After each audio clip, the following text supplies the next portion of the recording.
Um, First, let me just kind of get your broad strokes. I mean, I assume just with the trade groups and, whisper, uh, whisper mode, you kind of have an idea of some of what got passed. Uh, can you just kind of give us kind of the broad strokes of what took place? Well, the overall um, gist of it was basically dealing with learning loss, and obviously, uh, we're ones to say that virtual doesn't work for everyone. We shut down in March and had a situation to where we were doing the best we could with it, and I think that the governor realized that there's going to be a need for to address when districts shut down completely. We were fortunate to have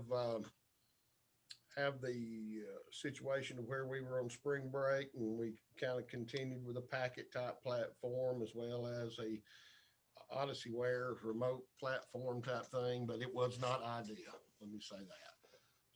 So I think a majority of this special session has been focused on the learning loss category and what how that needs to be addressed. Now I do know initially that uh, historically in the past and what we're doing is we're getting about $3.6 million uh, from the stimulus monies as a district, and it can be spent in three different areas. And learning loss was one area, technology is in the other area, and the maintenance, clean air, air quality, and things like that's the other bucket. We And, met. Go ahead. and that was supplemental funding in addition to the increase, the one-time increase in BEP funding, the $42 million that was aimed at teacher pay.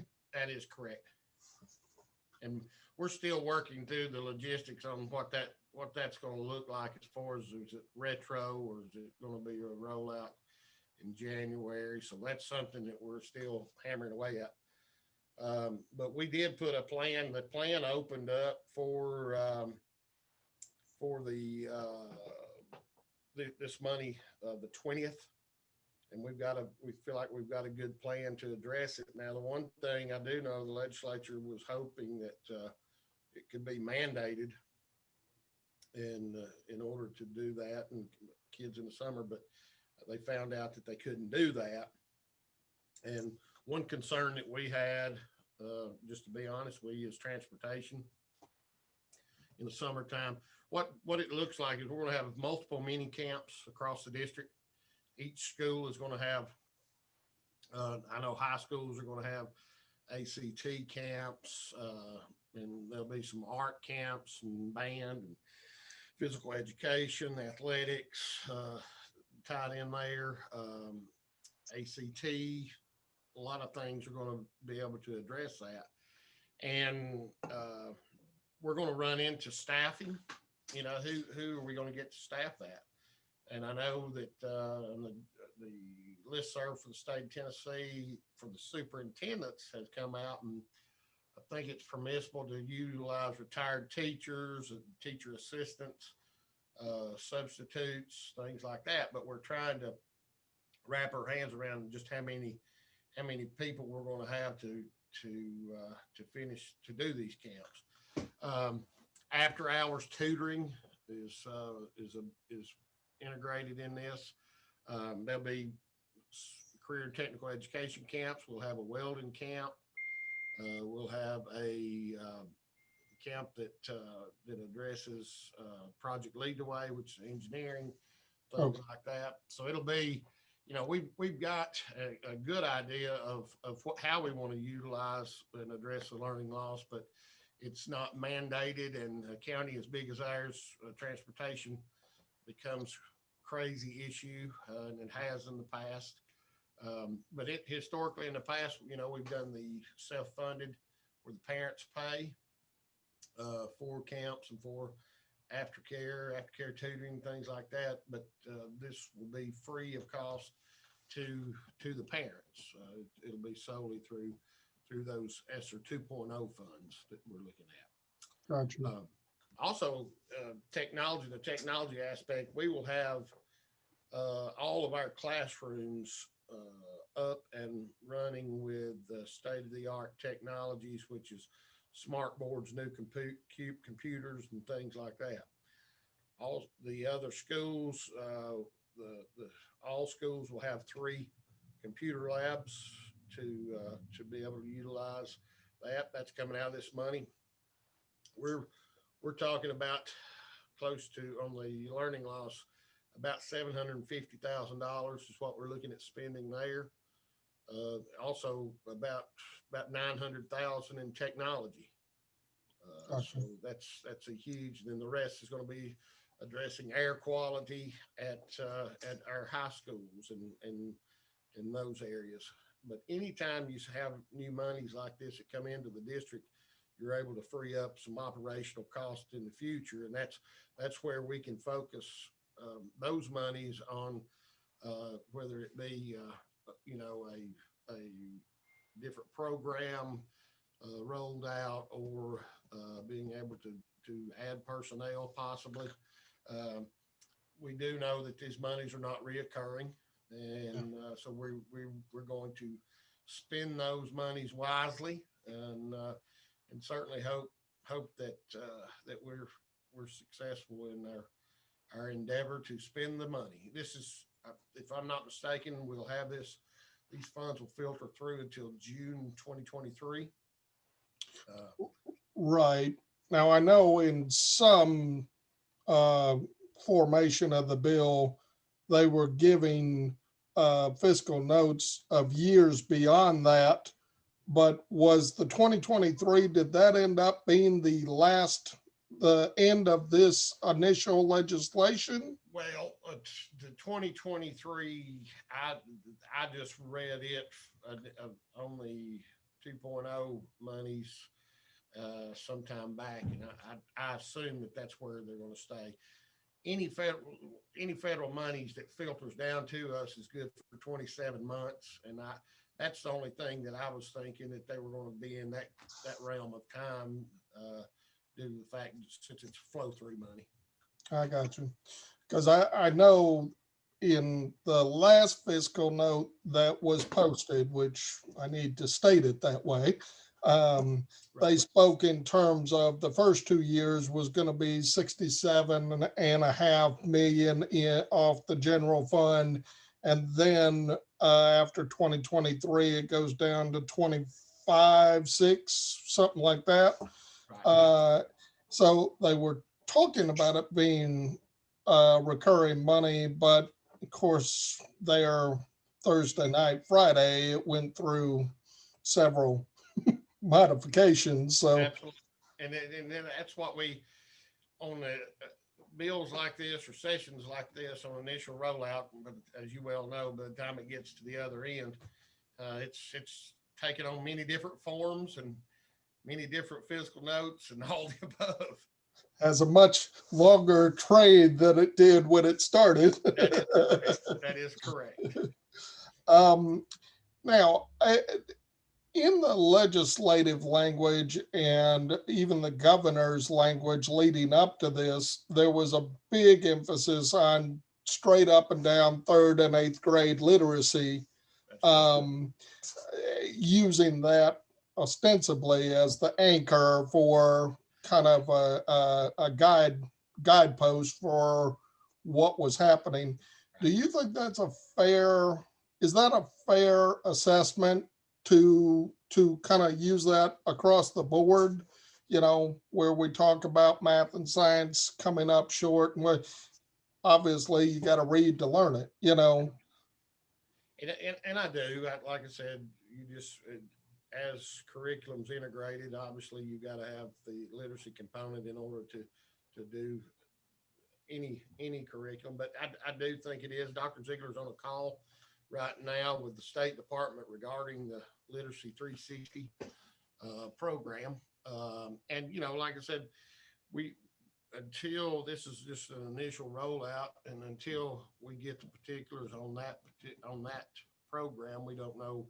I know some districts may utilize their literacy programs that they have in place currently if they've been successful, and then I know some would probably look at this literacy 360 and see what that looks like. But for the most part, until we get things off the ground and here get things nailed down, we're just kind of in limbo as far as what we're going to do right now. Yeah, hard to implement something when you don't know what it looks like. Absolutely, absolutely. But if we feel that it's the best direction to go for our students, and we certainly will be able to tag on with that and move forward with it. And just your feel, the initial rollout was to encompass an hour additional during the school day to be available, an after school component, as well as I'm going to call it a summer boot camp, but that's not their phraseology. And there was a big push for those to be administrated by certified teachers. And a lot of debate took place on that. Absolutely. And from your position, kind of looking at the umbrella of the district, is that a fair, I'm going to use the word requirement, just having not read the final language of the bill. Is that something that we need to be striving for, or do you end up burning people out? Uh, I do think that is something we need to strive for because the basic foundation needs to be in place in order to implement these programs and phonics programs and delivery of the curriculum. But I do think the concern there of burnout is going to be evident. But due to the fact, I had a 7 o'clock Zoom this morning with the teachers union here in the county regarding, just that very conversation as to what's been required of them since August. And and I do see retirements. I see folks that are probably going to get out of the profession, to be honest with you, due to the fact. Uh, so that's just a heavy fair mantle to statement. carry. Yes. Yeah. Um, Now you've had kids that have gone through the school district here locally, and over their career in the school district, you've seen several of these types of programs, where it's a hot priority and then suddenly it's not. And how do you on the local level, how do we maintain the trajectory even when the money may not? And here's in 15 years as superintendent, I've had several pots of money, if you will. Initially, when I first started, we had the BEP 2.0 money, and that was going to be it was a 3-year run, but it was going to be integrated into the BEP.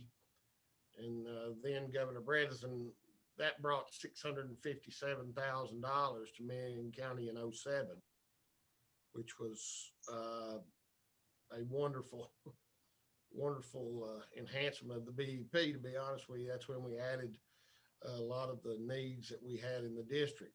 Unfortunately, the economy tanked thereafter, and we're still waiting on the last those other 2 years of 2.0 monies, which they would have been the $657,000 combined. So then we had the ERA money. I don't know what year that come along. That was some monies from the federal government. If, and I think I know that was under Governor Bredesen as well. And basically what happened during that time, was we utilized that in personnel, but I had to have that particular person, that individual sign off that he or she probably wouldn't have a job in a few years when those funds dried up, and ultimately that's what happened. So historically, um, it's been a band-aid, to say the least, on budgets, especially rural districts. Um, Now, don't get me wrong, we'll take every penny that we can get, but the sustainability has become the issue. When you hire a certified personnel, as you well know, after a few years they become tenured, and then they come on your books permanently. Um, and that's two things. That's it's not fair to a good teacher to release them before the tenure thing happens. So that's never a good option.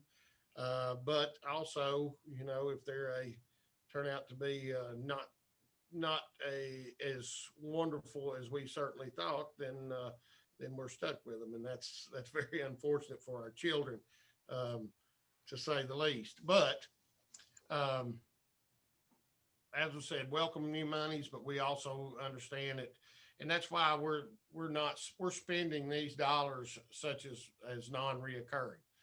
I think getting our technology up to speed. These are one-time purchases that will hopefully the life of them will be, 10 years at the most. And who knows, maybe in 10 years there might be another pot of money that another superintendent can spend in Marion